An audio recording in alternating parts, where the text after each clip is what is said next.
Muy buenas tardes para todos.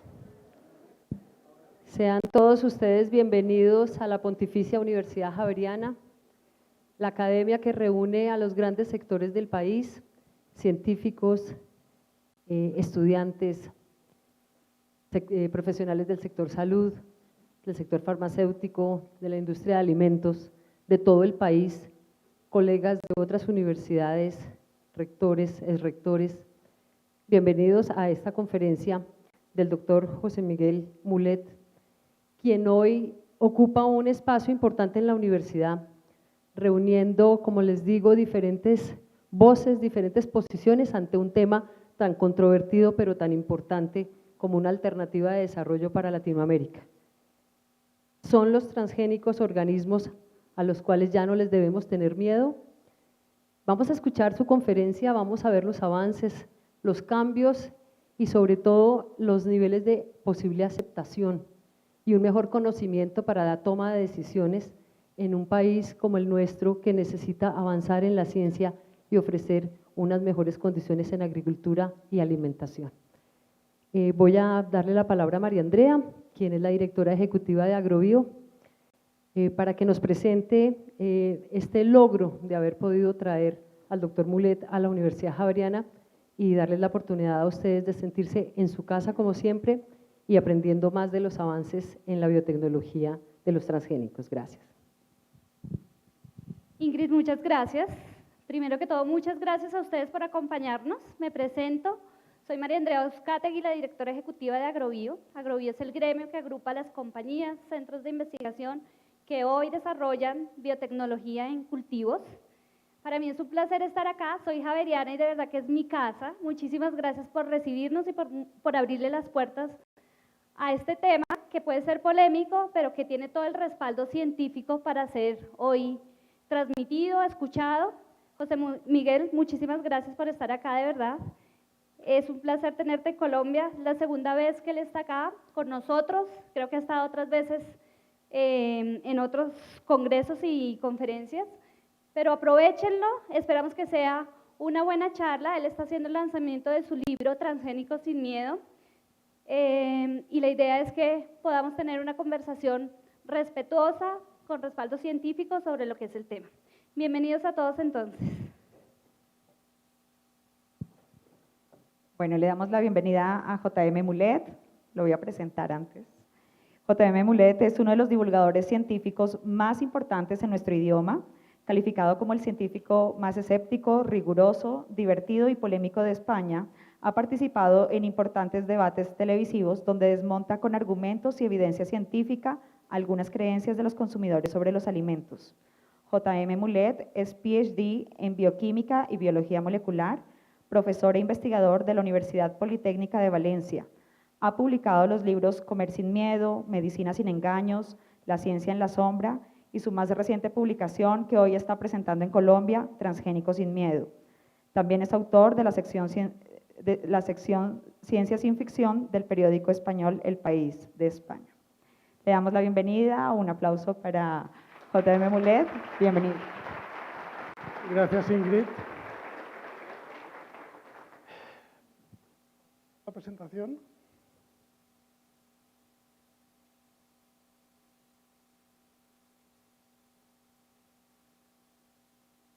Empezamos con el Menti. ¿Lo explicas tú mejor o lo explico yo?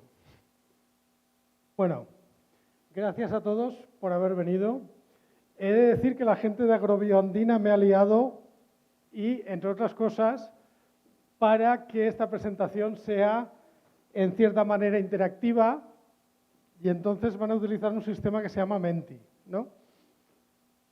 Si no apagamos esta luz creo que no se va a ver la pantalla.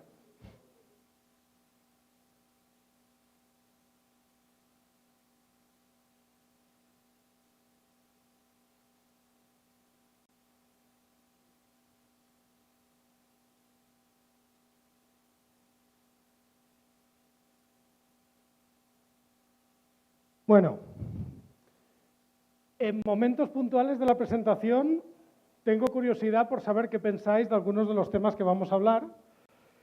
Entonces, para poder saberlo, tenemos esta aplicación, Si podéis desde los teléfonos celulares ir a la dirección www.menti.com y poner el código 883360.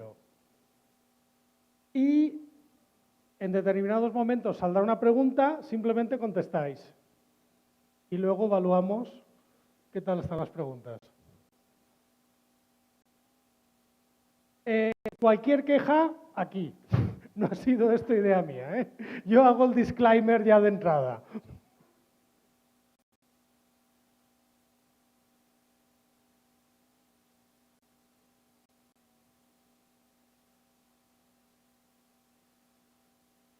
Más o menos, ¿lo tenéis claro? Más o menos www.menti.com y el código 883360.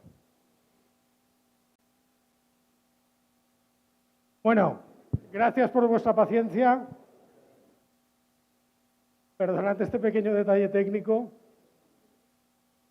Bueno, pues yo me he cruzado el Atlántico para hablar de transgénicos. A ver si ha valido la pena.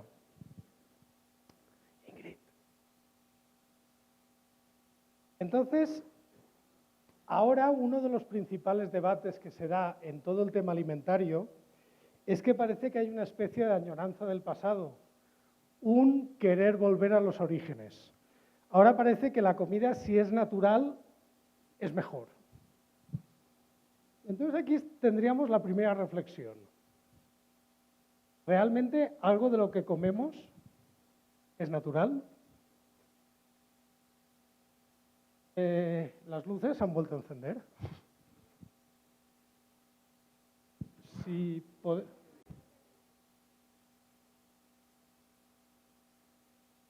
Bueno, con un poco de imaginación, ahora mejor, aquí a la izquierda, veis, esto es un cuadro de Diego de Velázquez, que se llama Don Sebastián de Zarro, el enano. El título no lo he puesto yo, ¿eh? Entonces, lo que vemos es un personaje de la corte de Felipe IV que tiene la cabeza y el tronco de un tamaño normal, pero tiene las extremidades más cortas de lo que sería normal. Esto es debido a una enfermedad genética conocida que se llama acondroplasia. Acondroplasia o enanismo de extremidades cortas. Si tú ves a una persona con estas características físicas, reconoces que tiene algún tipo de problema genético, algún tipo de anomalía. Siguiente. Cuando veis un perro Tekel o un perro Basset, ¿diríais que es un perro enfermo? Este perro tiene exactamente la misma enfermedad que el personaje del cuadro. Pero no lo consideramos que es un perro enfermo, consideramos que es una raza de perros que tiene las patitas cortas y que es muy gracioso. Claro, esa raza de perros existe porque ha habido un criador que artificialmente ha mantenido ese carácter porque el perrito era muy gracioso. Pero ahí hay una intervención humana. Un perro es un lobo domesticado. En la naturaleza, un lobo que tuviera ese problema genético, que de hecho existe, porque es una enfermedad genética de las más frecuentes, pues desgraciadamente sería eliminado por selección natural, no podría sobrevivir, porque la selección natural es así de cruel. Sin embargo, en un perro, que es un lobo domesticado, esa característica se puede mantener porque hay una persona que le da de comer, que le da de beber y que lo cuida. Pero un perro no podría sobrevivir en la naturaleza. Siguiente. Y lo que pasa con los animales pasa con las plantas. Si vais al campo, hay muchas gramíneas silvestres que son unos yerbajos que tienen un grano muy pequeño y un filamento, una vela muy alta para quedarse pegados en la ropa o en la piel de los animales y así esparcir las semillas.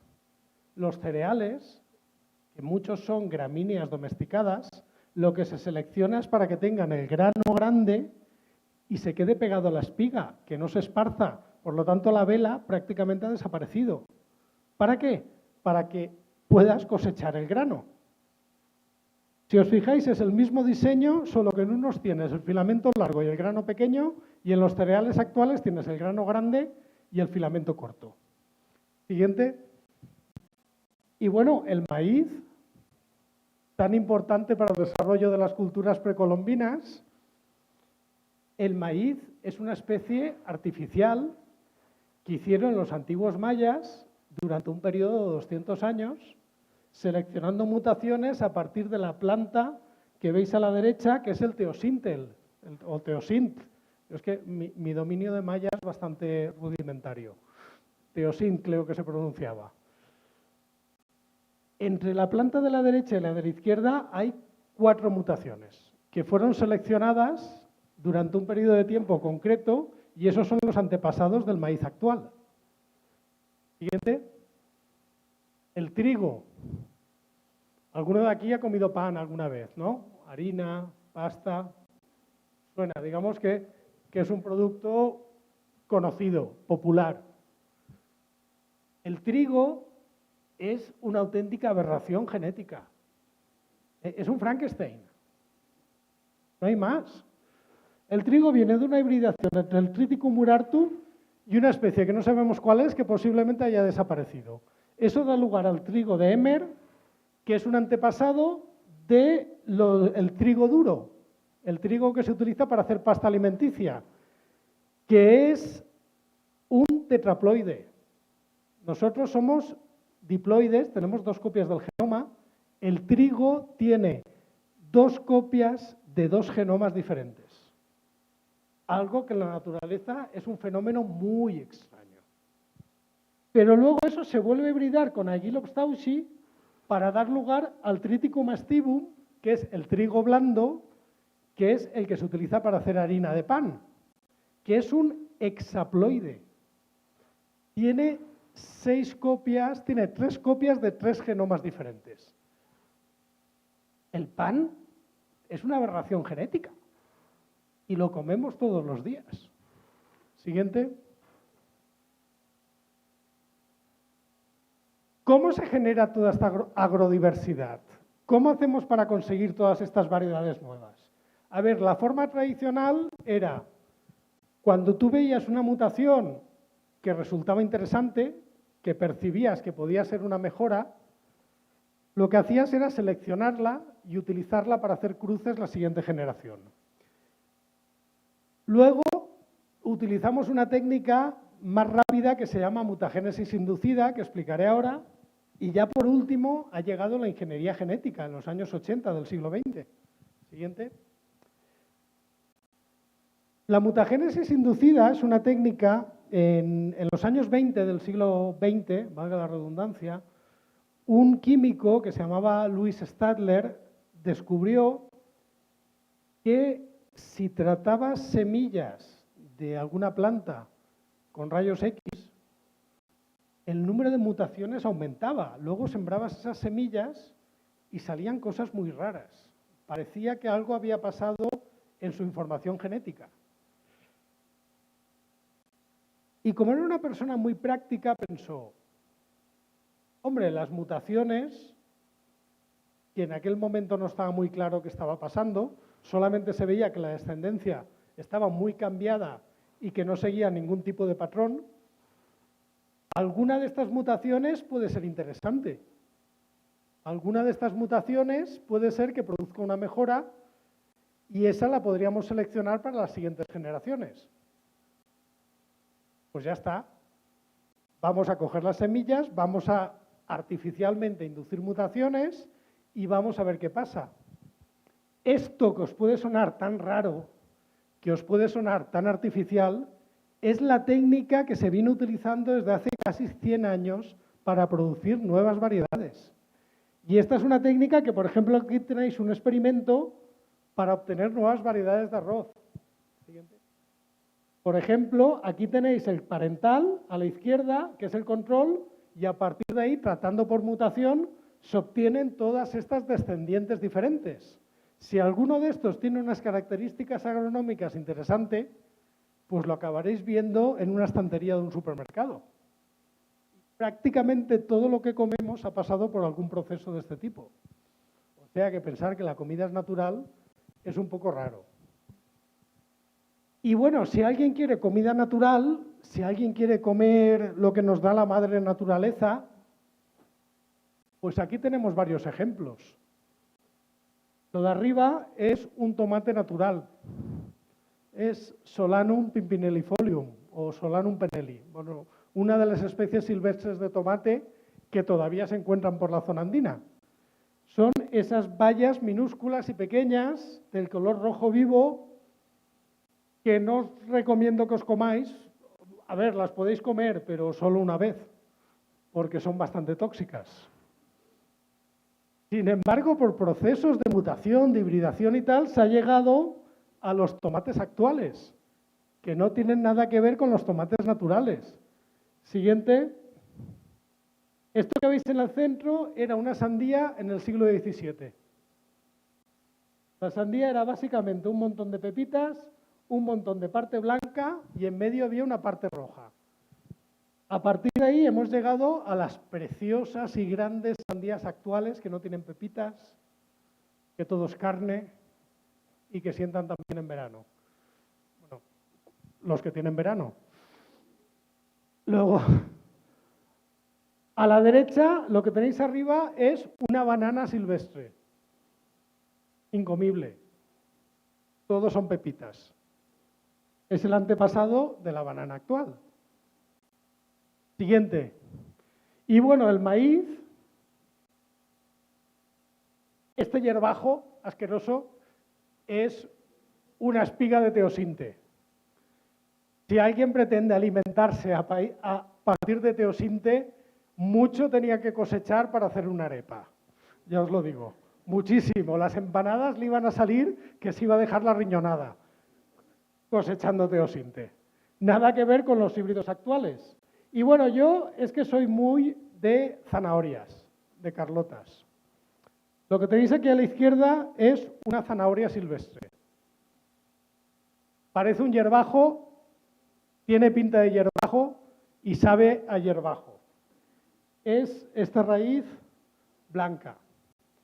Es el antepasado de la zanahoria actual. La zanahoria actual es de un color naranja. ¿Os recuerda alguna selección de fútbol? ¿Os recuerda la selección holandesa? Sí, pues no es casualidad.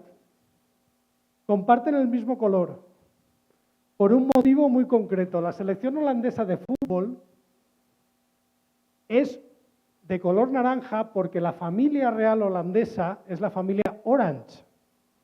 Y el naranja es el color nacional del país. Bueno, concretamente es el color de su casa real. Si algún día son republicanos, la camiseta cambia, ya os lo digo yo.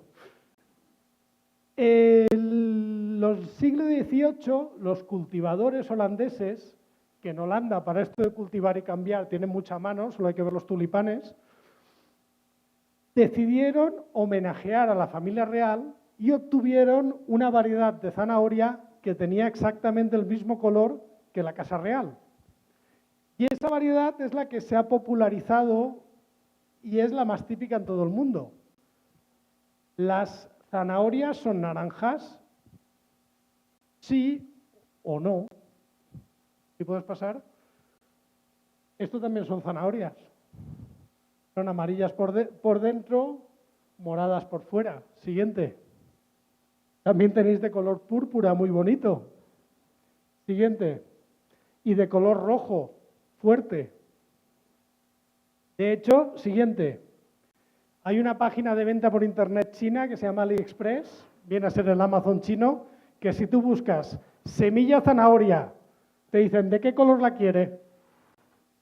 Tiene todo el color para elegir. No, si los chinos dominan el mundo por algo, ¿eh? Eso de que tú vayas a comprar zanahorias y te pregunten ¿de qué color la quieres? Siguiente, de hecho, ir a comprarse zanahorias viene a ser como elegir un color de pelo. Tienes hasta el tono Pantone que puedes elegir. O sea que esto es como teñirse el pelo, comerse una zanahoria. Es más complicado de lo que parece. Siguiente. Ahora está también muy de moda el tema de las variedades tradicionales, de las variedades de toda la vida, de las clásicas. Ahora en España están sobre todo muy pesados con el tema de los tomates. Cada pueblo tiene el tomate tradicional y oriundo de ese pueblo, que por supuesto es mejor que el tomate tradicional y oriundo del pueblo que está a 10 kilómetros. Claro, tomates tradicionales. A ver, si el tomate viene de los Andes, ¿cómo va a ser un tomate tradicional de tu pueblo? No, pero es que vamos, Colón vino de América, pasó por el pueblo, dejó las semillas y toda la vida en este pueblo se ha hecho este tomate. De hecho, aquí tenéis, por ejemplo, una noticia de prensa, tomate manzana negra, primera variedad de conservación registrada en Canarias. Tomate manzana negra es una variedad tradicional de Canarias, de toda la vida. Siguiente. Si te metes en una hemeroteca, esto es un anuncio en un periódico canario de principios del siglo XX, semilla de tomate manzana negra, en latas de 1 libra, importada directamente de los Estados Unidos, viuda e hijos de Aureliano Llanes. Lo que hoy se considera una variedad tradicional, regional y la que cultivaba mi abuelo, que esa siempre es la mejor, era una variedad patentada que se vendía por latas que venían de Estados Unidos y que los agricultores sembraban. Y esa es la variedad de toda la vida, no hay más. Toda la vida ha habido mucho movimiento y mucho flujo de semillas. Siguiente. Y en la actualidad, cuando estamos en un contexto que estamos alabando la comida natural, la comida regional, la comida de mi abuela, uy, mi pobre abuela, el hambre que pasó después de la Guerra Civil, pero en fin. Es decir, no, hay que comer lo que comía mi abuela. Y yo, a ver, mi abuela tenía suerte el día que comía, que pasó una posguerra muy dura. No jodamos, ¿eh? A ver, había un poco de dieta, me vendría bien, pero a ella se la impusieron. Tuvo dieta sin que nadie lo obligara. Es decir, no, es que nuestras abuelas comían mejor. La pregunta es, ¿comían? Oye, porque la posguerra europea que hubo, la posguerra, ¿por qué os pensáis que hay tantos españoles en Colombia que vinieron después de la guerra? Porque no comían. Entonces decir ahora que aquello era comer, pues, a ver. Bueno, pues en este contexto ahora resulta que tenemos una herramienta nueva que nos puede ayudar a generar esta agrodiversidad que siempre hemos generado por diferentes técnicas, que son los transgénicos. Explicarlo técnicamente qué es un transgénico, está tirado, es muy fácil. Básicamente coges un trozo de ADN de un bicho y lo pones en otro. Ya está. Copias y pegas, como en un procesador de texto. Copy, paste. ¿Ya? ¿Lo habéis entendido todos? No hay más. Siguiente. Esto, que puede parecer que es una cosa muy artificial, que puede parecer que es una cosa muy maquiavélica, muy de científico loco con el pelo deshecho, porque un científico loco tiene que tener el pelo loco y deshecho, si no, no está suficientemente loco. Eso lo sabéis, ¿no? Resulta que es un proceso que se da en la naturaleza. Aquí, al final, no hemos inventado nada. La naturaleza nos lleva muchos años de ventaja. Existe una bacteria que de forma natural vive en el suelo, que se llama Agrobacterium tumefaciens. Si os fijáis en los árboles de los parques, ¿os habéis fijado que cerca de la base algunos tienen como unos bultos? Que son las agallas. ¿Os suena? ¿Alguna vez habéis pensado cómo se hacen esos bultos? Bueno, pues esos bultos son principalmente cuando hace frío o cuando la temperatura baja bajo cero, la congelación produce roturas en la corteza del árbol. Esas roturas son aprovechadas por esta bacteria, Agrobacterium tumefaciens, para entrar dentro del tejido del árbol. Cuando Agrobacterium infecta una célula vegetal, lo que hace es, tiene un trozo de ADN independiente, que lo que hace es insertarlo dentro del genoma del árbol. Por lo tanto, tienes una bacteria que anda suelta por ahí, que va haciendo árboles transgénicos impunemente. ¿Por qué hace eso? Pues lo hace porque le mete determinados genes que sintetizan unas proteínas que a su vez sintetizan hormonas y esas hormonas inducen a que el árbol crezca por esa parte. Y ese bulto que ha crecido en el árbol es lo que coloniza la bacteria para completar su ciclo vital. Esto, que es un proceso absolutamente natural, lo que hacemos nosotros es coger la bacteria, quitarle los genes que infectan y ponerle el gen que queremos introducir. Básicamente estamos redirigiendo un proceso que en la naturaleza se da espontáneamente. Este es uno de los diferentes métodos que hay para generar plantas transgénicas. Siguiente. Pero es que hay casos mucho más divertidos. Hay casos de transgénicos naturales cachondísimos. Este es un bicho marino, una planaria que se llama Elysia chlorotica. Es un gusano de mar que tiene este color verde tan bonito. Este color verde lo adquiere porque este animal es vegetariano. Se alimenta principalmente de algas y de plantas marinas. Pero claro, este animal tiene un comportamiento muy raro que desconcertaba a los zoólogos. A determinadas horas del día se acerca a la superficie, se extiende, toma el sol. Como si fuera una turista, igual. Se pone a tomar el sol. Claro, este comportamiento es muy raro. Los animales se esconden para que no venga un depredador.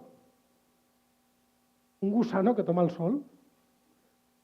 Bueno, lo que descubrieron es que el color verde se debe a que el gusano, de todas las plantas y algas que come, los cloroplastos, que son el orgánulo que hace la fotosíntesis, no lo digiere.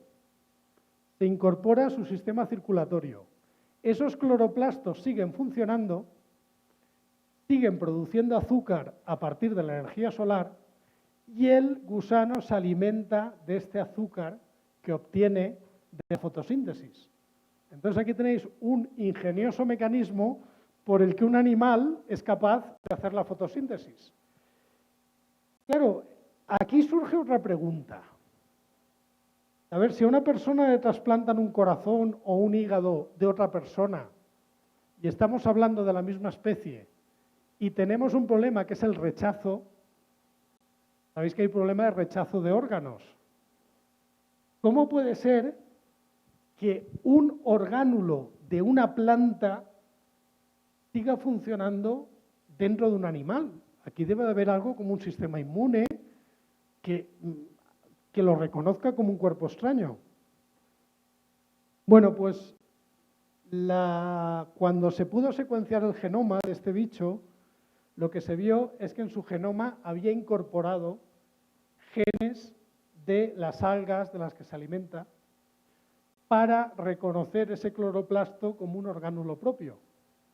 Y aquí tenéis un ejemplo que por transferencia horizontal, que es como se llama la transferencia de genes entre organismos, es un animal que tiene genes de planta.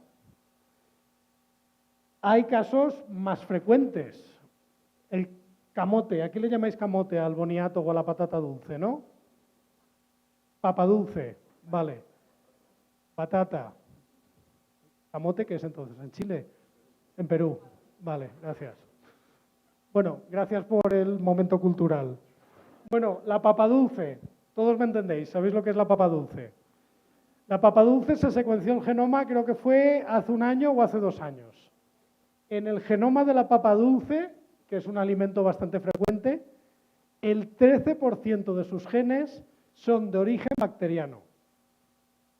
Es decir, de forma natural se han incorporado genes de bacteria y principalmente son de la bacteria Agrobacterium tumefaciens, la bacteria que os he presentado antes. Esta bacteria a lo largo de la evolución ha ido infectando esta planta y ha ido incorporando sus genes dentro del genoma de la papa dulce. O sea que la próxima vez que os comáis una papa dulce, os estáis comiendo genes de bacteria de forma natural. ¿Están allí? Siguiente. Pero claro, todos estos cambios de genes son naturales. Ahí no hay intervención humana. Si un Agrobacterium me infecta un árbol, Ahí el hombre no tiene nada que ver, eso ya se apañan ellos. ¿Puede haber intercambios de genes que no sean transgénicos y donde sí que haya intervención humana? Sí. De hecho, cuando haces un cruce, una hibridación, estás mezclando dos genomas diferentes. Cuando haces una mula a partir de un caballo y un burro, has mezclado el genoma del caballo y el genoma del burro. A ver, ¿tú para qué pones junta a una yegua y a un burro? Que lo haces con toda la intención, para que pasen esas cosas. Esa sería la forma más obvia. Pero hay otras formas. Un injerto. Sabéis que muchas especies vegetales se injertan. Se utiliza una especie como pie de injerto y sobre ella se pone otra especie diferente o otra variedad de la misma especie. Entre estas dos especies hay intercambio de genes. Esto es algo que nadie se había planteado. Directamente tienes un organismo quimérico que tiene dos especies diferentes que se fusionan y ahí tienes que una rama está dando almendras y la otra albaricoques. Esto puede pasar perfectamente. Son especies compatibles para injerto. ¿Y qué pasa con el genoma de esas dos especies? Bueno, pues hace poco se descubrió que efectivamente había un intercambio de genes entre la especie injertada y la especie que se injertaba. Por lo tanto, ahí estamos haciendo técnicamente transgénicos, pero que por la definición legal no serían transgénicos. ¿Siguiente? Sin embargo, sigue habiendo cierto rechazo social. Sabéis que hay gente que se declara que está en contra de los transgénicos. Aquí veis a dos. Parece ser que si te disfrazas es más efectivo. Aquí van disfrazados de mazorca. Siguiente. Aquí tenéis a gente que dice que no quiere transgénicos. Uno va disfrazado de vaca, uno va disfrazado de cerdo. Obviamente, tienen que tener razón. A ver, nadie se disfraza de vaca para decirte algo que no sea cierto. Si te disfrazas de vaca, tiene que ser por algo contundente. A ver, no se saca uno a la calle el disfraz de vaca por nada.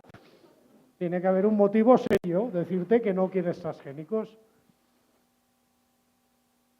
¿Realmente hay una oposición popular fuerte? ¿Realmente hay una mayoría que está clamando en contra de los transgénicos? Buena pregunta.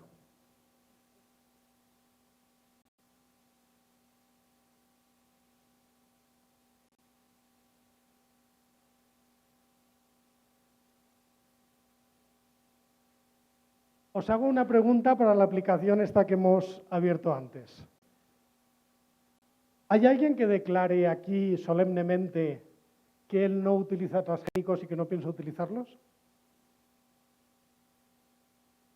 ¿Sí o no? Nada de no sabe, no contesta. Aquí uno se moja. O sí o no. O blanco o negro. La pregunta es... Uy, qué poco. Bueno, dejadlo, podéis seguir votando. Si puedes ir a la presentación.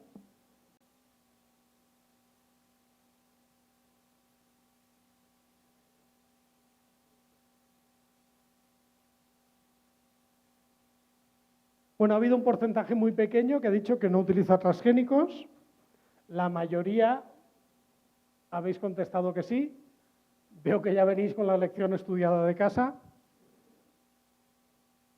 A ver, poco a poco.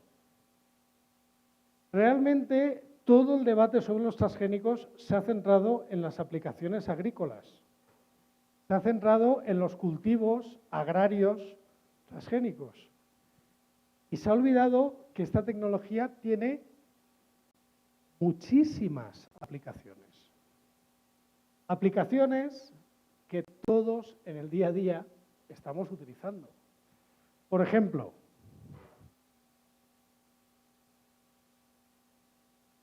¿alguno de aquí ha utilizado alguna vez algún fármaco?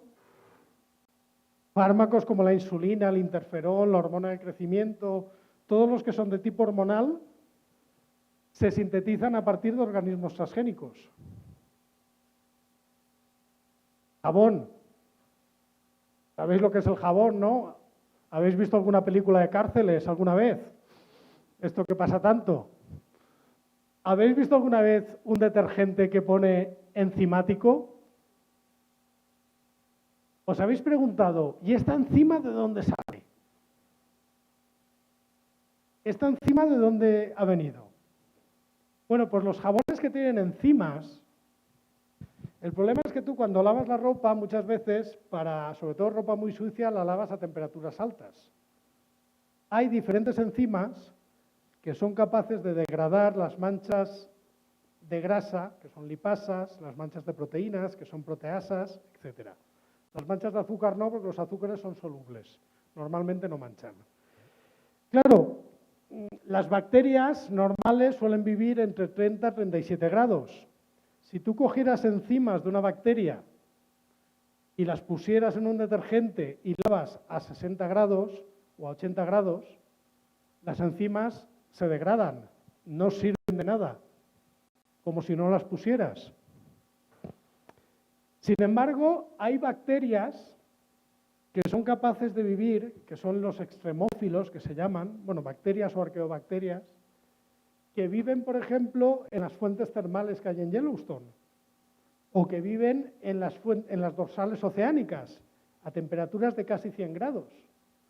Entonces alguien se preguntó, a ver, esas bacterias que viven en temperaturas extremas tienen lipasas y tienen proteasas que tienen que ser capaces de funcionar en esas temperaturas extremas. Pues ya está, al detergente, y así cuando laves con agua caliente no se degradan. Bueno, pues si veis un detergente que pone enzimático y pone válido para lavar a temperatura alta, pues lo que lleva son enzimas que originalmente eran de bacterias que vivían principalmente en el parque de Yellowstone, que fue de donde se aislaron los primeros extremófilos, y que las han producido por ingeniería genética y las han puesto de forma industrial en un detergente. Y esto lo estamos utilizando todos los días. El líquido de limpiar lentes de contacto, pues un poco lo mismo, también lleva enzimas. Aquí no importa tanto que aguanten la temperatura. Los billetes de muchos países están hechos con papel de algodón. Papel de algodón que puede ser transgénico. La ropa de algodón. El algodón sanitario. El algodón que se utiliza en higiene íntima. También puede ser transgénico. Siguiente. Incluso Greenpeace hace una guía roja y verde de qué productos llevan transgénicos y qué productos no. Para saber si un producto tiene un transgénico o no, tienes que hacer un análisis que utiliza enzimas y que también son transgénicas. Pequeño detalle. Siguiente. Entonces, a ver, tú puedes decir que no quiero transgénicos, como puedes decir que eres del Real Madrid, hay gente para todo, pero allá ellos, ¿qué quieres que te diga? Y más este año. Pero, a ver, siguiente, 20 años de uso en el campo, ningún problema de salud, ningún problema del medio ambiente. De momento, me parece bien que no quieras transgénicos, pero seguros, desde luego, son y útiles también, porque no me creo que no te laves. No me creo que no gastes detergente.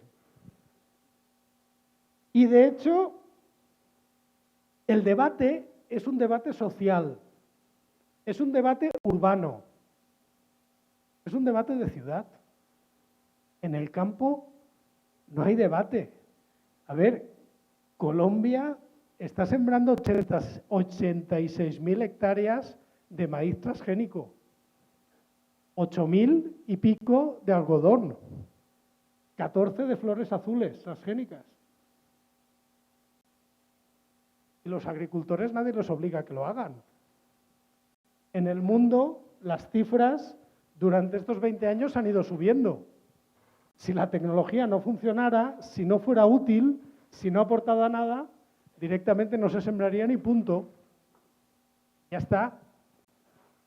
¿Alguien se acuerda de la Coca-Cola de cereza? ¿O de la Coca-Cola de vainilla? Por suerte pasaron a mejor vida.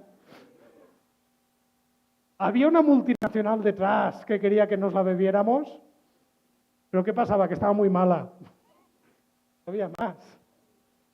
Las cosas son así. Al final es el consumidor el que decide, el que quiere comprar o no. Entonces, la tecnología transgénica es una tecnología que en el campo está funcionando y las cifras son bastante elocuentes. Siguiente. Hoy en día, pues el 83% de la soja mundial, el 75% del algodón, el 29% del maíz y el 24% de la colza mundial es transgénica. Siguiente. Hay un dato muy elocuente. Esto es muy europeo, también lo tengo que decir. Si tú te vas a Europa y te vas a la página web de cualquier Ministerio de Agricultura, o si te vas a la página web de la Unión Europea cuando habla de agricultura, todo es orgánico, todo es ecológico. Solamente se habla de implementar la agricultura orgánica, de tal. Entonces, tú te puedes llevar la impresión de que todo el mundo es como una especie de parque temático de agricultura orgánica. Luego vas al supermercado y prácticamente no hay. Tienes que ir a tiendas especializadas, tienes que ir a mercadillos que ponen en los pueblos y de transgénicos es como si no existieran.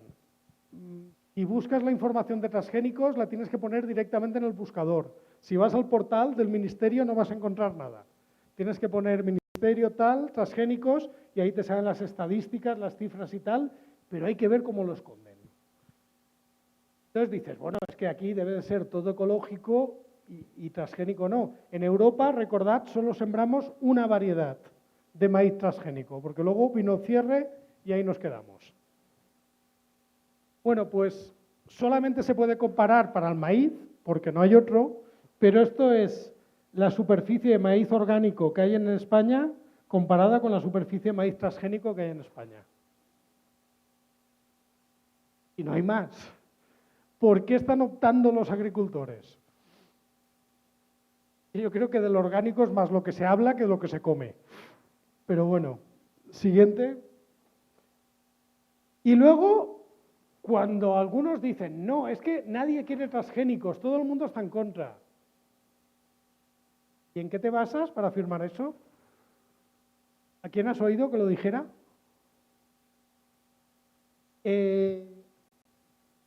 Hay una encuesta que se hace cada 2 años, que la hace la FECID, que es una fundación española de ciencia y tecnología, que habla de percepción social de la ciencia. Lo que intenta es evaluar cuál es el conocimiento científico de la población. Entonces se hacen muchas preguntas sobre diferentes temas científicos para ver si la gente realmente tiene una cultura científica o no. Y entre las muchísimas cosas que se preguntan sobre los temas, digamos, más controvertidos a nivel de la ciencia. Entonces se pregunta sobre la clonación, sobre la energía nuclear, sobre los transgénicos y sobre el fracking. Bueno, pues las encuestas dicen que entre el 2014 y el 2016, es decir, entre las 2 últimas ediciones de esta encuesta, pues la gente que estaba a favor de la clonación ha descendido, la gente que está a favor de la energía nuclear prácticamente es la misma, la gente que está a favor del fracking prácticamente es la misma, y la gente que está en contra de la clonación ha descendido. La que está en contra de la energía nuclear también ha descendido. Y la que está en contra del fracking, en cambio, prácticamente está igual, ha aumentado. Muy poco, pero ha aumentado. ¿Qué ha pasado con los transgénicos?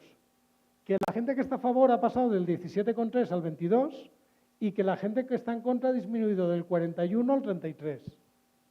Cada vez hay más gente a favor, menos gente en contra y también un montón de gente que le da igual, que no tiene ninguna preocupación por este tema y que le da igual blanco que negro. Y también hay gente que honestamente dice que no sabe del tema y no contesta la pregunta, un 14%.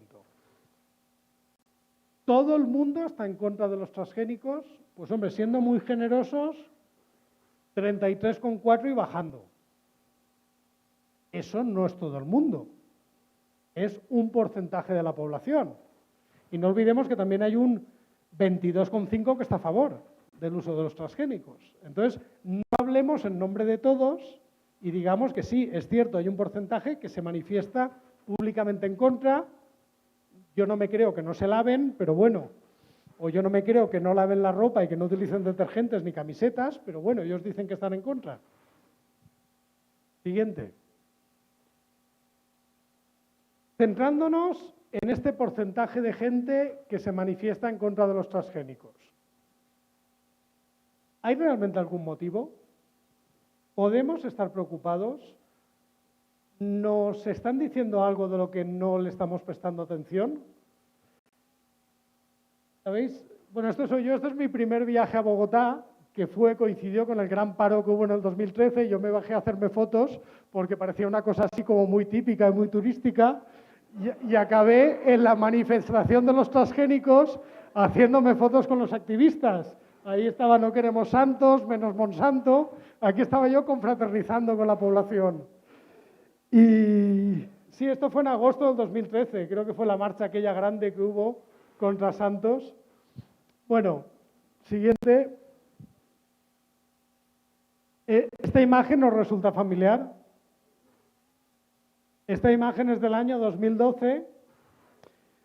Hubo un artículo de investigación que decía que habían dado de comer a los ratas maíz transgénico y que las ratas se habían desarrollado unos tumores y que los pobres animales estaban muriéndose de cáncer. Curiosamente, el estudio, al cabo de poco tiempo, fue retirado por graves errores metodológicos. Pero claro, esa noticia ya no tenía el punch y ya prácticamente ningún medio de comunicación se hizo eco. Pero en cambio, esta foto de los ratones con tumores se vio en todas las televisiones del mundo. Alguien que trabaje con cáncer ve esta foto y ya le chirría. Ya le resulta muy extraña. ¿Por qué? Porque, hombre, un investigador tiene que seguir unas mínimas normas éticas de bienestar animal. Y el que trabaja con animales sabe la cantidad de papeles y la cantidad de formularios y la cantidad de inspecciones que tienen que hacer por temas de maltrato animal. Esta es una raza de ratas que se llama Sprague-Dawling, que se utilizan específicamente para estudios de cáncer porque son muy susceptibles de coger cáncer. Entonces, si tú quieres evaluar si un tratamiento es efectivo en la prevención de cáncer, si un producto es cancerígeno, utilizas estas ratas porque cogen cáncer con mucha facilidad y puedes ver si cogen más unas que otras, etc. Pero cualquier protocolo de experimentación de laboratorio te dice que tú tienes que poner a las ratas en el experimento que hayas diseñado. Cuando empiezan a aparecer los tumores, contarlos, sacrificar al animal para que no sufra y luego representar los datos en forma de gráfica de barras, que es como encontráis la mayoría de datos en cualquier artículo científico medianamente serio.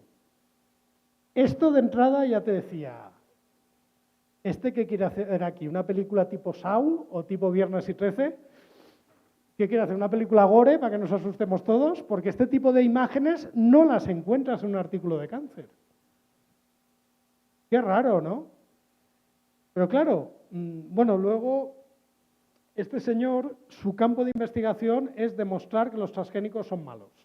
Es decir, ya tiene la conclusión antes de hacer el experimento. Y de hecho, su último artículo científico es un tratamiento homeopático contra la intoxicación por glifosato, patrocinado por la empresa homeopática que vende ese tratamiento. No me estoy inventando nada. Podéis buscar Seralini y su último artículo es en Journal of Complementary and Alternative Medicine y es Homeopathic Treatment for Glyphosate Poisoning. Es muy fácil de encontrar en Internet. De hecho, hasta en la última entrevista que le hicieron a la de Amigos de la Tierra, Friends of Earth, en España, decía, bueno, Seralini es muy cuestionado, los ecologistas ya no nos lo creemos.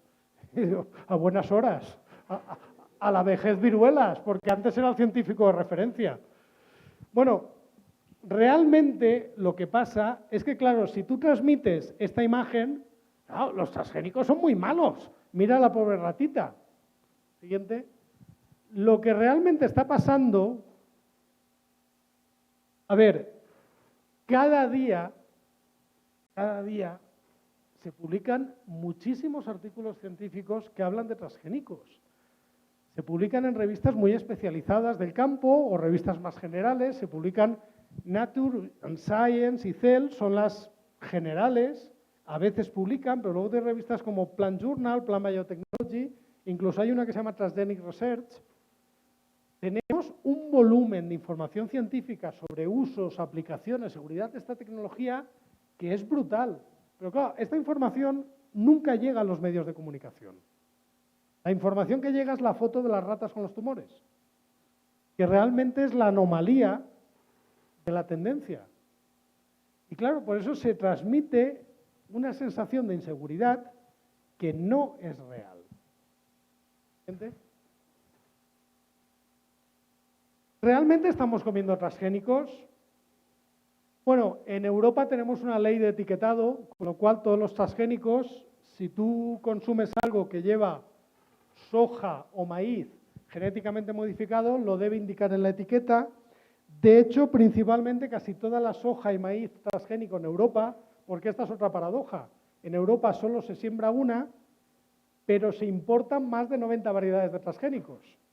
Y de hecho, toda la carne que se consume en Europa se ha alimentado con soja y con maíz transgénico, importado principalmente de Sudamérica. O sea que por ahí os viene bien, ¿eh? En Colombia, por ejemplo, no hay ley de etiquetado. No hay obligación de etiquetar si un alimento es transgénico o no. En Europa hay obligación de etiquetar si un alimento es transgénico o no. Esto es una paradoja. Esto es una paradoja porque todos los días estamos haciendo cientos de análisis para que toda la comida que entre por las sagradas fronteras europeas cumpla la ley de etiquetaje. Y tienes que hacer análisis que son muy caros para ver si contiene un transgénico que no está autorizado o no se ha declarado que contiene un transgénico, etiquetarlo. Y eso es dentro de Europa, se le pone la etiqueta. Luego me vengo a Colombia, como, y no tiene etiqueta, y no sé si es transgénico o no. Y me vuelvo a Europa y lo sé. Me he muerto, me he envenenado. ¿Qué pasa? Que lo que es seguro, lo que no es seguro en Europa es seguro en Colombia, porque ahora mismo hay 27 países en todo el mundo donde hay una ley de etiquetaje y el resto donde no. Es decir, el mismo transgénico en Estados Unidos no está etiquetado, en Brasil sí, en Argentina no, en Colombia no, en Japón sí, en Australia sí, el mismo. ¿Qué pasa? ¿Que es más seguro en unos países que en otros? Tú estás gastándote millonadas para hacer los análisis y estás en Europa. Te vas de vacaciones a Cuba, donde siembran maíz transgénico y no hay ley de etiquetaje, y estás comiendo un poco tonto. Siguiente. Y luego, además, esa ley ni siquiera te garantiza que no comas transgénicos sin etiquetar en Europa. Así de absurda es. Te estás gastando una millonada para nada. Aquí tenéis un medicamento.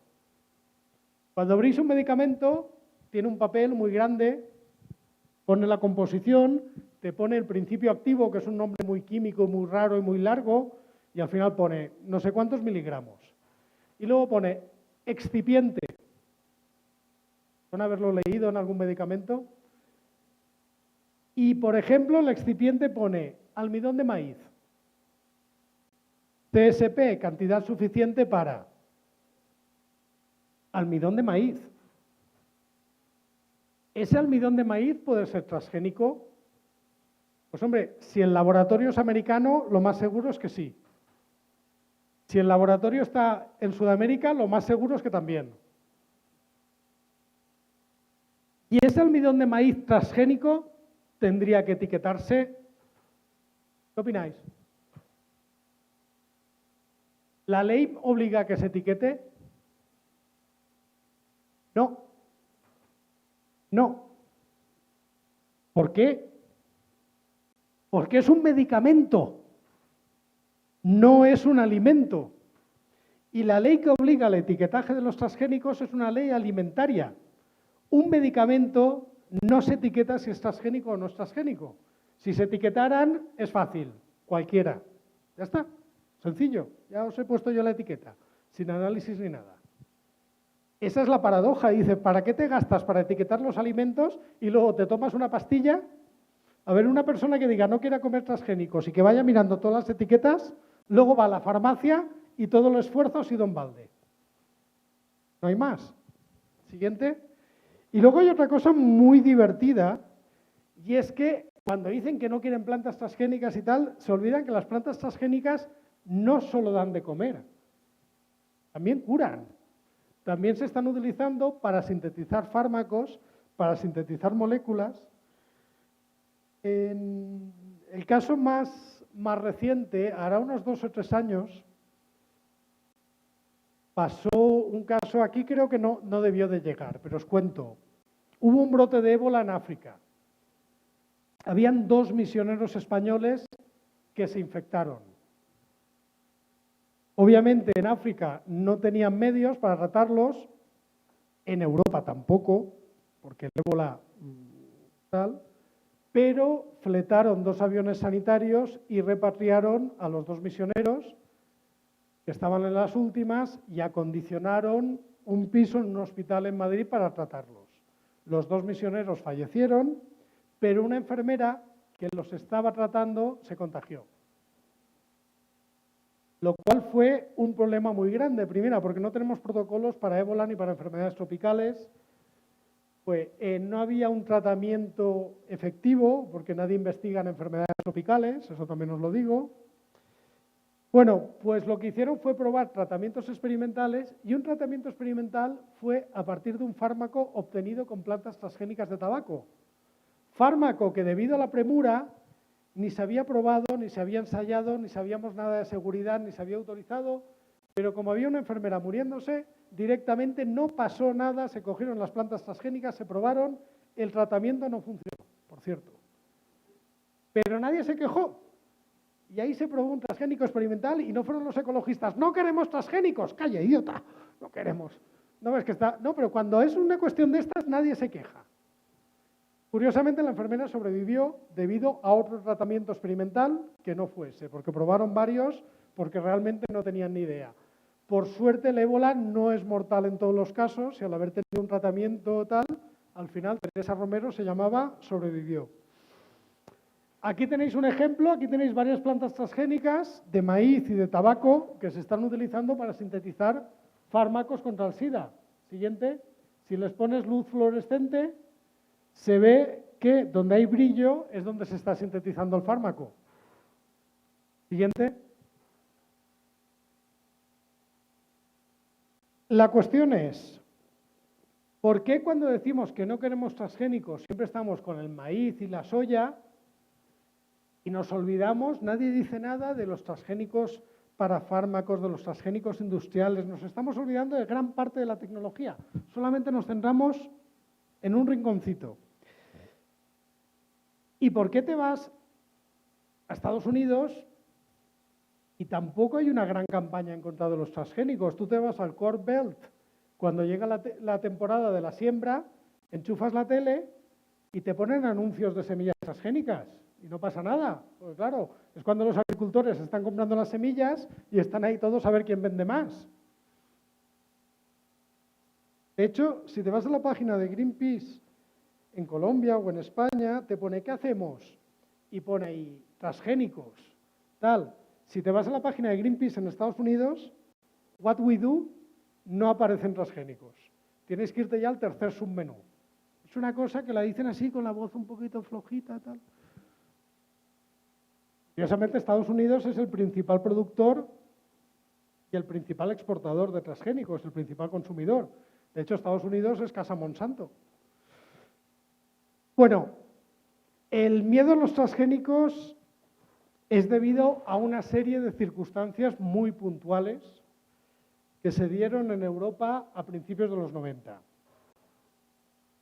Primero, organizaciones ecologistas que veían que las campañas tradicionales, ballenas, energía nuclear, estaban cumpliendo sus objetivos y estaban sobre todo empezando a saturar a la gente. Digamos que se había llegado un momento que la gente ya lo tenía asumido, necesitaban otro motivo para movilizar al público. Y de hecho, el primero que alerta de esto y el primero que empieza a hacer ruido contra los transgénicos es un eurodiputado verde alemán, Benedikt Harrer o Harling, creo que se llamaba, y la primera organización ecologista es Friends of Earth. Esto pasa ya un poco a mediados de los 90, cuando ya se habían hecho muchísimos ensayos de campo con plantas transgénicas en Europa y no había pasado nada, y cuando ya se habían autorizado las primeras variedades de transgénicos y no había pasado nada. Es decir, la variedad de transgénico, la única que se siembra actualmente en Europa, se autorizó antes de que empezara la campaña y el Parlamento Europeo no puso ningún problema. Directamente, oiga, que vengo a que me autoricen este transgénico. Pase, tome el sello, a casa. Así fue la primera autorización, luego ya vino el cierre. Entonces se junta, por una parte, los ecologistas que necesitan una nueva campaña. Por otra parte, se junta que la única compañía comercial que tenía la tecnología lista para salir al mercado era Monsanto, que era una compañía americana. Ninguna compañía europea tenía la tecnología lista para hacerle frente. Entonces las compañías europeas tenían miedo, nos va a quitar el mercado. Entonces, que se empezara a ver un movimiento en contra de los transgénicos, a las compañías europeas de semillas, digamos que, uy, mira estos que están diciendo, vamos a quedarnos callados. No hicieron ninguna presión, ningún tipo de lobby. ¿Por qué? Porque si cerraban las fronteras o si ponían restricciones, les estaba eliminando competencia y les estaba cerrando un mercado que tenían miedo de perder. Pero es que hay un tercer factor que fue determinante. Siguiente. Creo que fue en el año 1999, la famosa crisis de las vacas locas, o el año 2000, que no tiene nada que ver con los transgénicos. Fue una mala gestión alimentaria del gobierno de Margaret Thatcher y que aparece un brote epidémico y se mueren 174 personas por encefalitis espongiforme bovina. Y claro, la gente se asusta muchísimo y empieza a asustarse de la comida, empieza a pensar que nos están envenenando, empieza a pensar que la comida es tóxica. Y ese miedo, que estaba muy instalado, es aprovechado para hacer campaña en contra de los transgénicos cuando no tenían nada que ver. Pero se aprovecha este miedo para decir, no, con los transgénicos pasa lo mismo. O incluso se llegó a decir que lo de las vacas locas fue culpa de los transgénicos, cuando no tenían nada que ver, absolutamente nada. Ese fue el factor definitivo para que esta campaña triunfara. De hecho, perfectamente, esta campaña podía no haber triunfado y que ahora yo no estuviera aquí dando esta conferencia, porque sería una tecnología que se utilizaría, iríais al supermercado, compraríais y os daría igual. A ver, que no es broma. ¿Alguien aquí alguna vez ha estado preocupado por la mutagénesis inducida? ¿Alguien ha ido al supermercado diciendo, yo no quiero nada que se haya producido por mutagénesis? Pobres semillas con rayos X. ¿No hay nadie preocupado? Pues llevamos 100 años comiendo así. Pues con los transgénicos posiblemente hubiera pasado lo mismo si no hubiera habido esta campaña. A nadie le importaría, yo seguiría investigando y viajaría menos, no hay más. Siguiente. De hecho, si miramos la hemeroteca, hay muchas campañas que han fracasado. Aquí tenéis una campaña de Greenpeace del año 2007. El iPhone de Apple es tóxico. Greenpeace llamaba a un boicot a los iPhones, porque decía que utilizaban minerales tóxicos y que eran contaminantes y que no se podían reciclar. ¿Alguien se acuerda de esta campaña? ¿Alguien ha hecho boicot a un iPhone? Esta campaña parece que no tuvo éxito. La gente siguió comprando iPhones. De hecho, fijaros si se ha olvidado esta campaña, siguiente, que hasta la propia Greenpeace se ha olvidado. Y nombró a Apple la tecnológica más verde del mundo el año pasado. La propia Greenpeace se olvidó que 10 años antes había hecho campaña contra el iPhone. Y tengo muchos ejemplos. Hay campañas en contra del uso del cloro. ecologistas pidiendo que no se utilizara cloro en la potabilización de aguas. Cuando pasó, hubo una epidemia de cólera, pero bueno. Siguiente. Entonces, también os digo que la campaña de los transgénicos está perdiendo bastante fuelle. De hecho, se ha sustituido por la campaña del glifosato. Cuando lo que han dicho los transgénicos ya no se sostenía, han empezado a hablar del glifosato. También es verdad que esta campaña se ha mantenido en gran parte porque la mayoría de los transgénicos comercializados, que eran resistencia a insectos, resistencia a herbicida, al consumidor le dan igual. Un maíz que sea resistente a insectos, al agricultor le viene muy bien, pero al final el consumidor va a ver el mismo maíz. Claro, dices, no quiero transgénicos y total, me da igual. Yo al final lo que tengo es maíz. Me da igual que sea transgénico o no, porque tiene el mismo sabor, color y olor. Lo único que voy a notar es que es un poco más barato porque tiene menos costes de producción. Ya está. Claro, esto ha sido así porque la tecnología en ese aspecto es fácil. Sin embargo, la tecnología ha adelantado mucho. Ahora ya tenemos nuevas variedades y ahora ya tenemos beneficios y mejoras que van directamente al consumidor. Aquí tenéis, por ejemplo, la papaya resistente a virus, que se desarrolló en Hawái.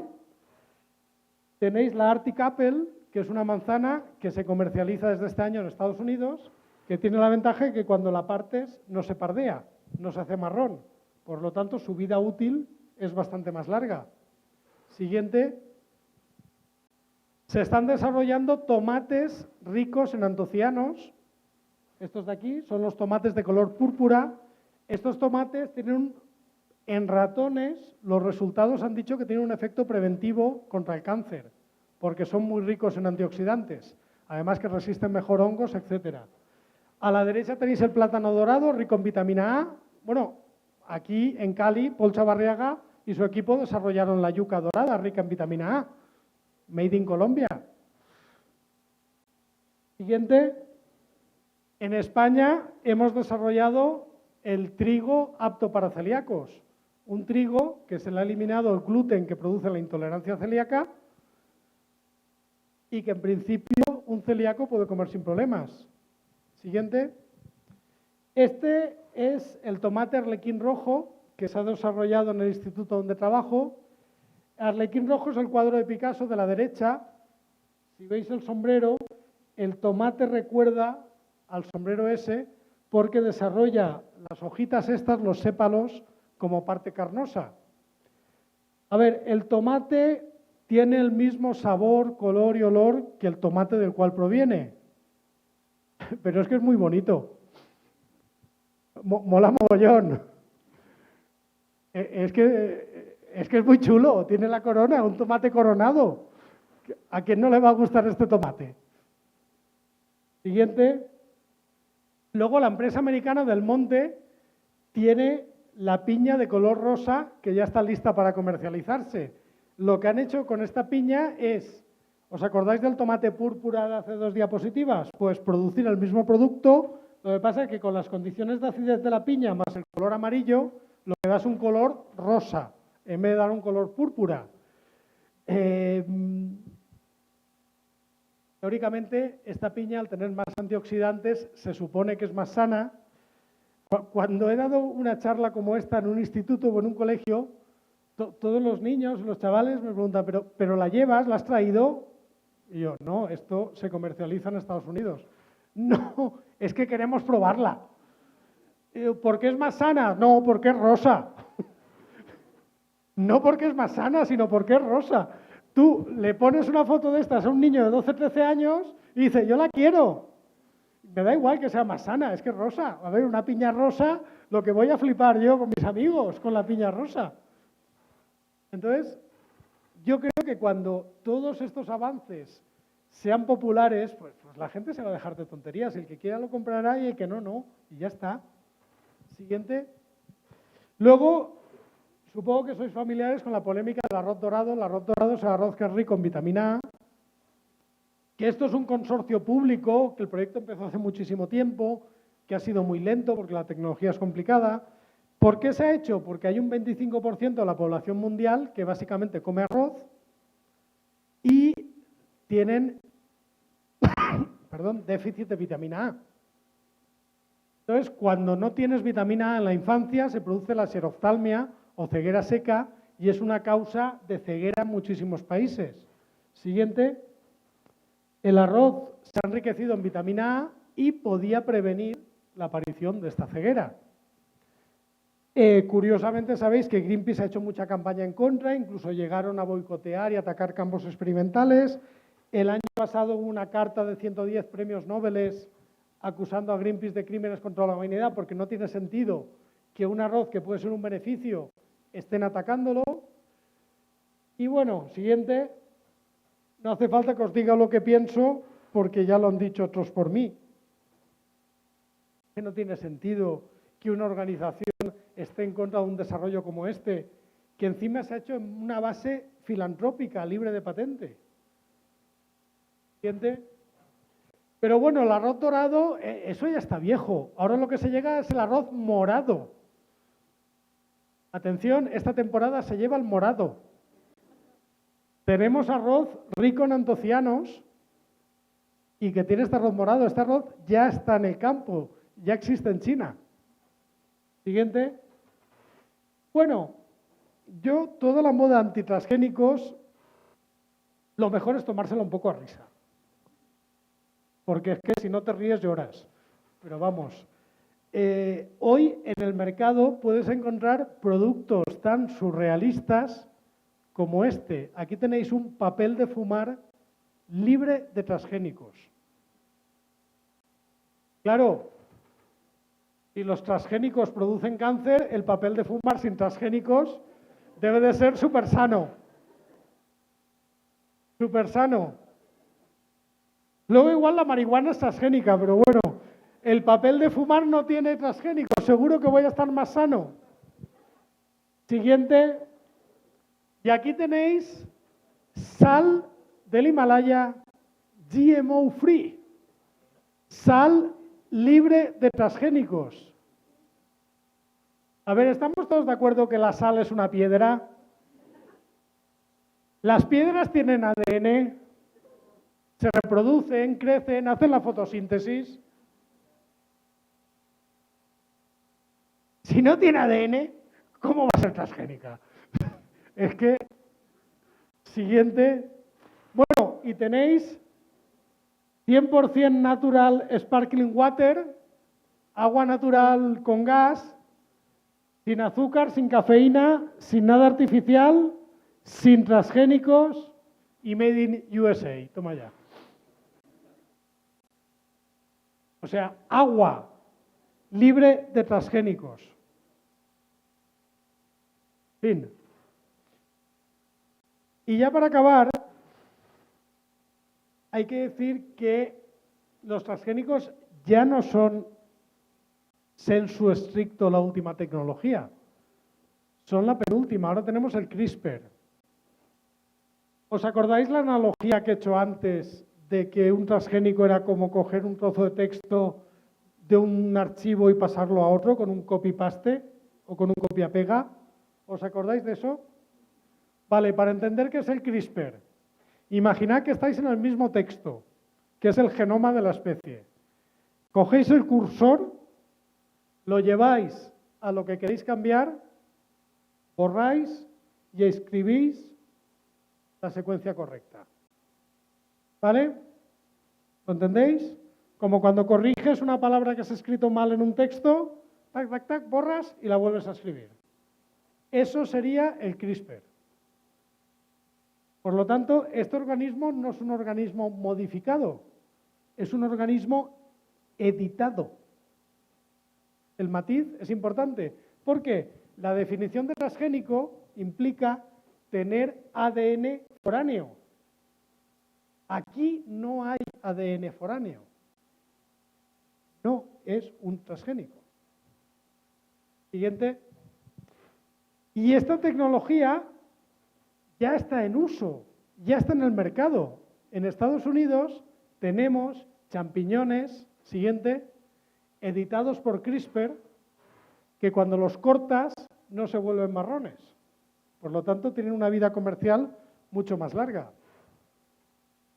¿Qué pasa en Europa? En Europa, hará cosa de una semana, hubo un dictamen jurídico diciendo que un CRISPR no se podía considerar transgénico. Pero es que esto va muy rápido. Siguiente. Este verano en el Congreso de Biotecnología en Europa se sirvió bacalao y la guarnición era col editada con CRISPR. Ya se lo pusieron a todos los biotecnólogos para que se la comieran. No estaba autorizada, pero bueno, at your own risk. Claro, ¿qué diferencia hay a nivel práctico entre el CRISPR y el transgénico? Un transgénico es muy fácil de detectar. Simplemente haciendo un análisis, sabiendo el gen que buscas, puedes ver si tiene un gen foráneo o no. Y esos son los análisis que se hacen. El CRISPR, hoy por hoy, no hay ningún tipo de análisis que te permita saber si has hecho una modificación por CRISPR o no. El CRISPR es indetectable. ¿Entendéis lo que estoy diciendo? ¿Pilláis lo que digo? Os he dicho, en Estados Unidos hay un CRISPR autorizado. En Europa no hay ninguno, pero da igual, ya se han comido una col editada por CRISPR. Y eso es lo que han dicho. No se puede detectar. ¿Hay algún producto con CRISPR que nos hayamos comido? No lo sé, no tengo ni idea. Y tampoco puedo saberlo. Siguiente, pues gracias. Esto era todo lo que os quería contar. Gracias por vuestra atención. Y si quieres poner la última preguntilla.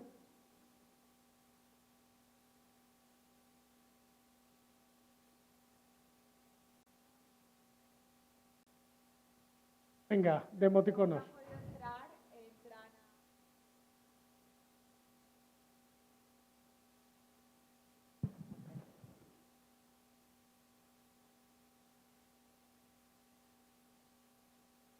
A ver, los que dicen lo del dinero, luego que hagan colecta.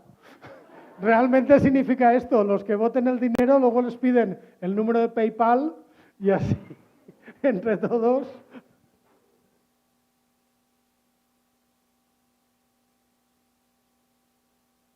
Bueno, quizás algunos echen falta algún emoticono, pero esto es lo que hay. Pero creo que ya nos hacemos una idea.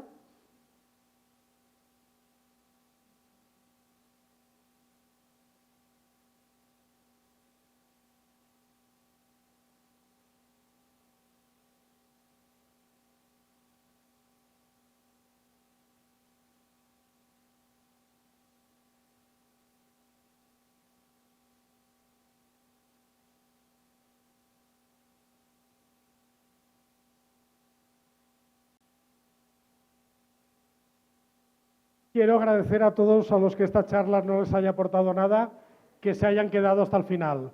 Os lo agradezco de todo corazón.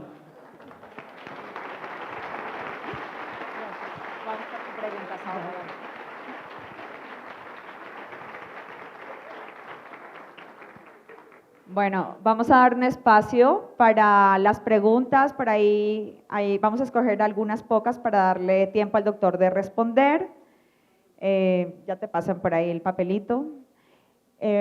Otra cosa, tenemos libros a la venta afuera que el doctor Mulet podrá firmarlos al final del evento, entonces también quienes quieran comprarlo, y los animo a comprarlo porque está buenísimo.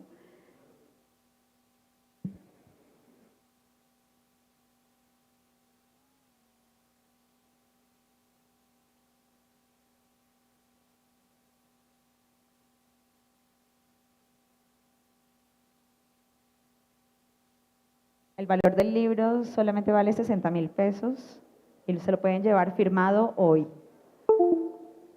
Muy difícil tener a Mulet en Colombia, así que aprovechen.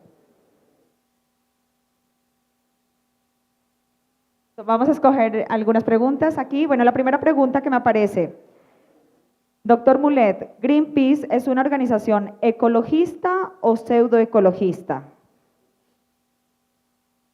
No lo sé. No trabajo para ellos. A ver, es una organización que, como todas, a ver, con cualquier tipo de organización hay un problema. Hubo un politólogo alemán que se llamaba Michels, que en el siglo XIX, fijaros hace tiempo, escribió un libro que se llamó Los partidos políticos, que analizaba los partidos políticos, y él llegaba a una conclusión que igual os resulta muy familiar. Cuando nace cualquier tipo de organización política, nace con unos fines, con unos objetivos. A medida que esa organización se va haciendo grande, crea una estructura y esa estructura cada vez es más difícil de mantener. ¿Por qué? Porque ya tienes a gente empleada, ya tienes locales. Cuando alcanzas una masa crítica que es muy difícil de mantener, los objetivos de la organización se desvían principalmente a la autosupervivencia. Es decir, al final tu principal objetivo es mantener toda esa estructura que has creado y se olvidan en gran manera los fines originales o los fines por los que fuiste creado.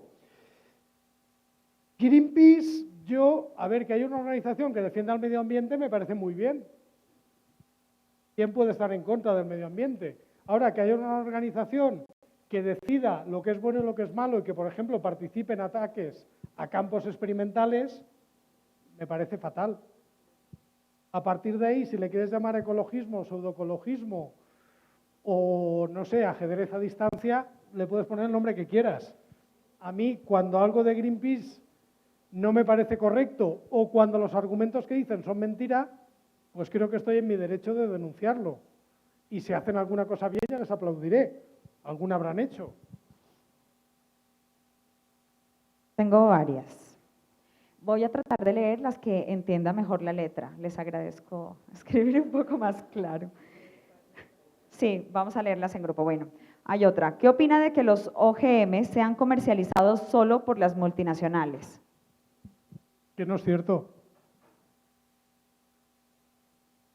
Sí, a ver, sí que es verdad que la mayoría de OGMs están comercializados por multinacionales y esto es en gran parte culpa de la presión de los grupos ecologistas. ¿Por qué? Si uno mira la historia de los OGMs, al principio va a encontrarse compañías que eran muchas spin-off universitarias como Agracetus, Delta Pine Company, compañías que hoy en día han desaparecido todas porque han sido absorbidas por compañías grandes. ¿Por qué? Pues porque cuando ha empezado la presión, el proceso de autorización se ha hecho más caro, más complicado, y ninguna universidad y ninguna compañía pequeña puede hacer frente a esto. De hecho, si el proceso de aprobación fuera más simple, habría muchas más compañías pequeñas. Dicho esto, he mencionado el arroz dorado. El arroz dorado es libre de patente, no hay ninguna multinacional. Otra cosa, las patentes caducan a los 20 años. Una vez pasa la patente, no puedes. Y otra cosa, las no transgénicas también están registradas, patentadas y también las venden multinacionales. Entonces, el problema no es un problema específico de los transgénicos, es un problema específico de la agricultura en general, que es un debate mucho más amplio. De hecho, te puedo contar una anécdota muy divertida. Greenpeace España, en su página web, vendía semillas orgánicas, semillas que se vendían. Yo pensaba que estos eran de intercambiarlas, de libertad, no, pero las vendían. Y entonces tenían diferentes variedades y a mí se me ocurre meterme en el registro europeo de variedades vegetales y ver la variedad orgánica que tenían de unos arvejas, propietario Monsanto. Entonces yo publico un post en mi blog, Greenpeace vende semillas de Monsanto. No imagináis lo que me reí ese día. Un comunicado a las 10 de la noche fue divertidísimo. Pero bueno. Vale. Voy a leer 4 preguntas que son muy similares. Son preguntas comentarios, diría yo. En Colombia habita una gran cantidad de campesinos agricultores que no tienen acceso a los desarrollos biotecnológicos de las empresas. En este caso, variedades GMO. Ellos, desde el punto de vista económico, no deben tenerle miedo a los transgénicos. Voy con otra que es parecida. A futuro, ¿existirá un monopolio de las destinadas para la agricultura en Colombia? No alcanzo a leer, perdón. ¿Cómo afecta al pequeño agricultor? Si alguien la escribió. ¿Cómo afecta al pequeño agricultor? Un monopolio de las zonas destinadas para la agricultura en Colombia. Gracias. Sí, tiene mejor vista que la mía. Ok. Que por el contrario, beneficios, dice. ¿De qué manera se piensa incluir a estas minorías a estos avances? ¿Usted qué opina si los transgénicos están favoreciendo la pérdida de diversidad, haciendo perder variedades, genes de especies nativas? Caso del maíz. Y la última. En Colombia se habla mucho de la soberanía alimentaria y organizaciones nacionales e internacionales trabajan en proyectos para no perder dichas semillas autóctonas. Entonces, ¿dónde queda dicha soberanía a los pequeños productores, donde la producción sigue siendo de gran pérdida por plagas y decimos que son semillas tratadas? Bueno, son 4 preguntas, voy a intentar responderlas. El problema de los pequeños agricultores. Os puedo poner el caso más estudiado, que es el caso más estudiado de la India. En la India, la producción de algodón transgénico se ha centrado sobre todo en pequeños y medianos agricultores, que son los que tienen poca tierra y que son los que han optado por este tipo de semillas. ¿Por qué? Porque obviamente si tienes poca tierra, necesitas rentabilizarla. El que tiene gran cantidad de tierra, al final siempre va a ganar dinero. Vamos, visteis Pasión de Gavilanes, ¿no? Ya sabéis que el terrateniente siempre gana. En cambio, el que tiene poca cantidad de tierra es el que ha optado. La pregunta decía un punto muy bueno, que es ¿qué pasa si no pueden comprar esa semilla? A ver, yo creo, primero, que el agricultor no es tonto. Es decir, tanto lo que se hace de no hay que permitirles que utilicen transgénicos, o como decir no hay que promocionar para que utilicen. No, el agricultor tiene que utilizar lo que mejor le venga a él y tiene que ser el que elige. ¿De acuerdo? Puesto es que el problema sea que quiere optar por el transgénico o que quiere optar por determinada semilla y que no la alcanza, pues lo que hay que hacer es facilitárselo, ya sea en forma de cooperativas, ya sea en forma de microcréditos, ya sea en forma de precios especiales. Es un problema, pero yo creo que al final lo que hay que hacer es facilitarle la labor al agricultor. Y me da igual que quiera hacer orgánico, que quiera hacer GMO, pero el agricultor es un profesional que merece todo el apoyo y respeto. Respecto al tema de la biodiversidad, ¿es un problema? ¿Estamos perdiendo biodiversidad? Sí. ¿Es por culpa de los transgénicos? No. ¿Y por qué? El problema que tenemos ahora es que los mercados cada vez son más grandes. No es como antes, que el agricultor vendía en el mercado del pueblo y en cada pueblo tenían una chirimoya o un aguacate diferente. Ahora el agricultor vende a la cooperativa o vende al mayorista y lo distribuye por todo el país. ¿Y qué pasa? Que hay una variedad de aguacate como el Hass, que es la que la gente pide. Pues ¿qué va a hacer el agricultor? Plantar esa. O hay una variedad de naranja, yo es que vengo de Valencia, que es la más dulce. Y nadie quiere la variedad que es un poco más amarga o la variedad que es un poco más pálida. ¿Y qué pasa? Que todos los agricultores van a sembrar esa, ¿por qué? Porque es la que más rentable les sale. ¿Eso qué genera? Que muchas variedades se dejen de sembrar y se pierdan. Y esto es un problema global de toda la agricultura. ¿Qué problema supone eso? El background genético. Puede haber una variedad que comercialmente no funcione, que sea resistente a una plaga que en ese momento no tenga importancia, pero que dentro de 20 años aparezca esa plaga, que necesites esa variedad y no la tengas. ¿Se puede hacer algo para evitarlo? Sí. Y se está haciendo desde hace muchísimo tiempo. Hubo un científico ruso que se llamaba Vavilov, que por cierto se lo cargó Stalin, uno de los más brillantes genéticos que ha habido, que se dio cuenta de este problema en los años 20 del siglo XX, hace 100 años. Y que lo que hizo fue hacer viajes por todo el mundo para recoger semillas de las variedades silvestres de las especies cultivadas. Hizo los primeros bancos de germoplasma. Actualmente existen muchísimos bancos de germoplasma que se dedican a guardar todas estas semillas fuera de uso, todas estas semillas silvestres, precisamente para evitar que se pierda esta biodiversidad, que obviamente se podría hacer más y no se van a catalogar todas, pero se está haciendo. Por cierto, ¿cuál pensáis que es el cultivo que más problemas tiene por esta pérdida de biodiversidad? ¿Suena? ¿Diríais algún cultivo? Hay un cultivo actualmente en todo el mundo que es prácticamente un clon.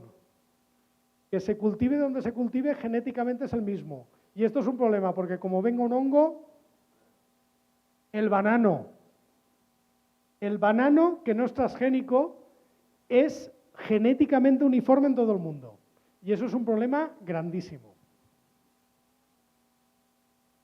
Hay una pregunta más o menos por el mismo orden. ¿Qué pasa con la polinización cruzada? La polinización cruzada, pues, ¿de qué cultivo? ¿De qué especie? Mira, mis abuelos eran agricultores de naranjas y entonces hay un problema, la naranja se pueden hacer híbridos, la naranja no, la mandarina principalmente, la naranja también pero menos. Si tú haces híbridos de dos especies de naranja, ¿qué pasa? Que no se forman pepitas. Entonces tú te la comes, no tienes pepitas y esa naranja en el mercado se paga muy bien. Pero en cambio, si tienes un vecino apicultor y te pone un panal de abejas y las abejas empiezan a ir de un naranjo a otro, se produce polinización cruzada y el híbrido, gran parte de él, se poliniza con su propio y de repente las naranjas tienen unas pepitas así, no te las compra nadie y has perdido la cosecha. Y entonces, este problema que pasa desde los años 40 o 50, pues hay un montón de sentencias judiciales y hay jurisprudencia para, en caso de esto, poder demandar, de quién es culpa, etcétera, etcétera. En el caso de los transgénicos, ¿qué problema habría? Pues, por ejemplo, un campo de maíz, el maíz, cada pepita de la mazorca es una fertilización independiente de la flor del maíz. Por lo tanto, genéticamente, ¿habéis visto las mazorcas estas de colores? Cada grano tiene un color diferente porque cada grano es la unión de un polen, de un gameto masculino y un gameto femenino independiente. Digamos que cada granito son hermanos, no son el mismo organismo. Entonces, claro, si tú tienes un campo transgénico y al lado tienes un campo no transgénico, pues puede ser que te aparezcan granitos, no mazorcas, que se haya habido una polinización cruzada y algún granito del campo no transgénico sea transgénico. ¿Esto qué problema tiene? El principal problema es legal. Si tienes un porcentaje de transgénicos, ya tienes que etiquetar el maíz como transgénico. Y si ese maíz no querías venderlo como transgénico porque querías que tuviera un destino, ya no puedes. ¿Esto cómo se soluciona? Bueno, pues hay un catálogo de buenas prácticas que te establece una distancia mínima de seguridad y cuando tienes un campo de maíz transgénico, por ley, todos los bordes tienen que ser de maíz no transgénico para que esa polinización cruzada se dé dentro de tu campo y no dentro del campo del vecino. Y esta ley se está cumpliendo porque en España hemos tenido un caso que cuando fueron los peritos a analizarlo había más contaminación en el centro del campo que fuera. Seguramente a todos os suene la historia de un agricultor que su campo de colza se contaminó con una variedad de Monsanto y que Monsanto le demandó y le pidió mucho dinero y había sido una contaminación accidental. ¿Os suena la historia esta? Un tal Percy Schmeicher en Canadá. Bueno, la realidad de esto fue, el señor tenía un campo enorme de 4 hectáreas digamos que no era un pequeño parcero, tenía 4 hectáreas. Curiosamente, sembró al lado de un campo de colza transgénica, su colza de la frontera del campo se contaminó y el señor cogió esa colza, la utilizó para semilla y empezó a vender semilla, que efectivamente era transgénica, sin licencia.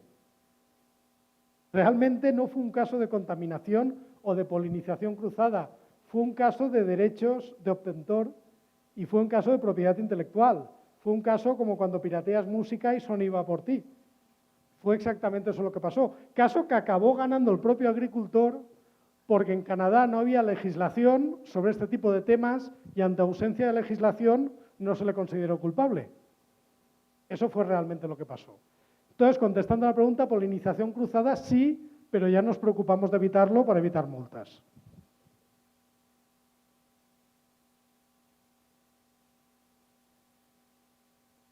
Otra vez, otro grupo de preguntas que son como similares, ¿ok?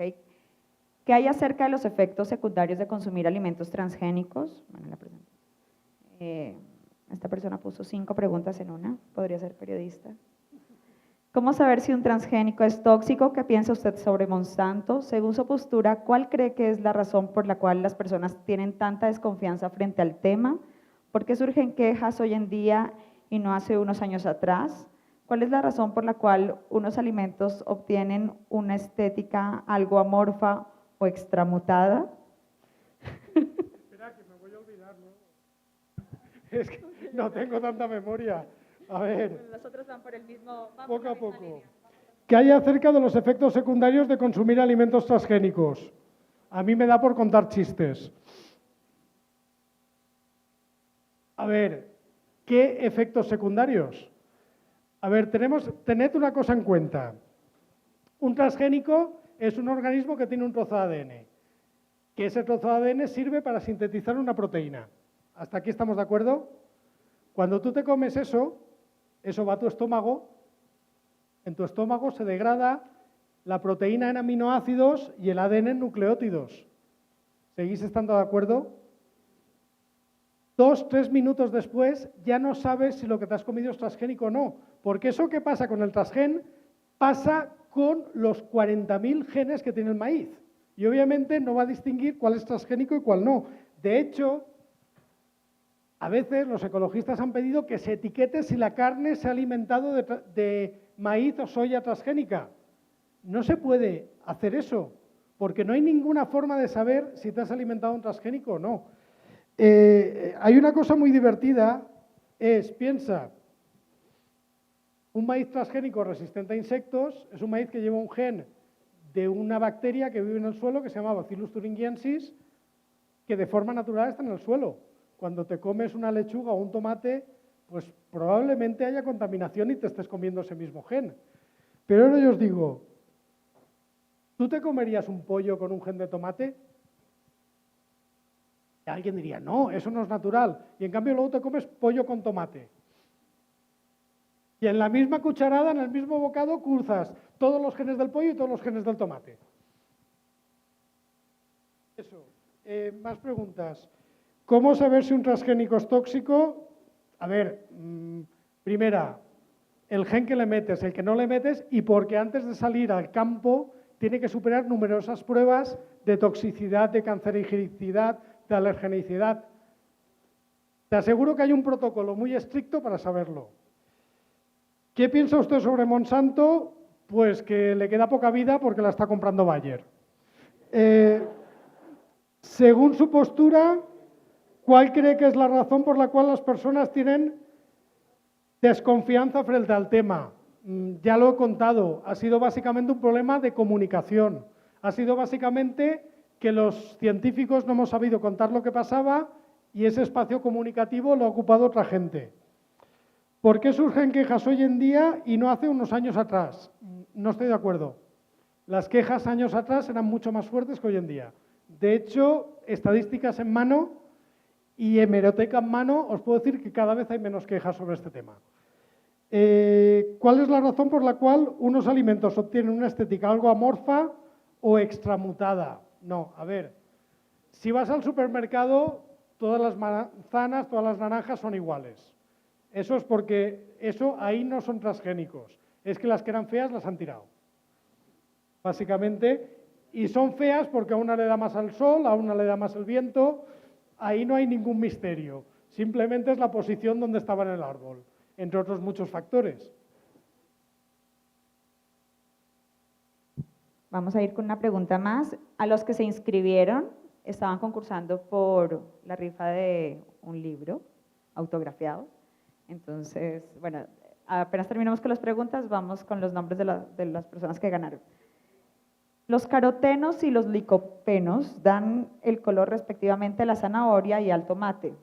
¿El cambio de color está asociado al cambio de propiedades de los alimentos? Ligeramente.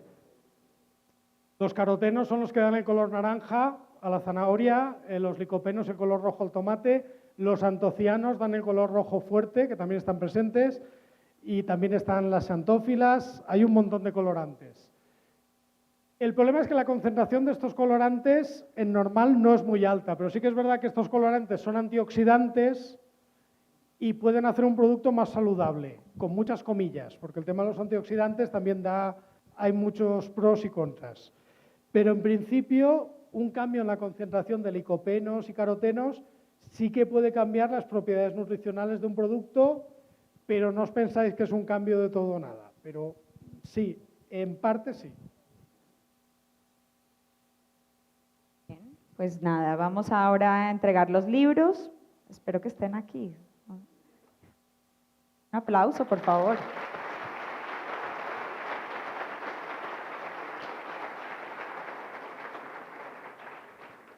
El primer ganador, Brandon Suescun.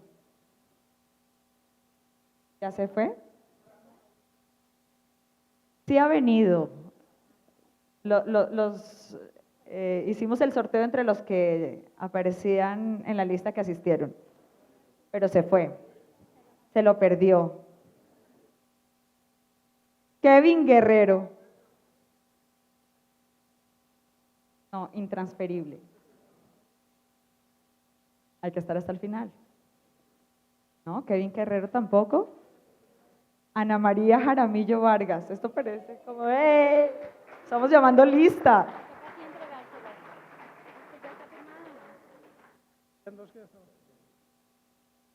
Sandra Piedad Gómez Gutiérrez.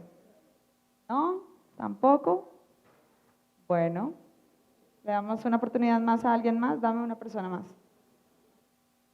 Victoria Andrea Ramos. Víctor Andrés Ramos.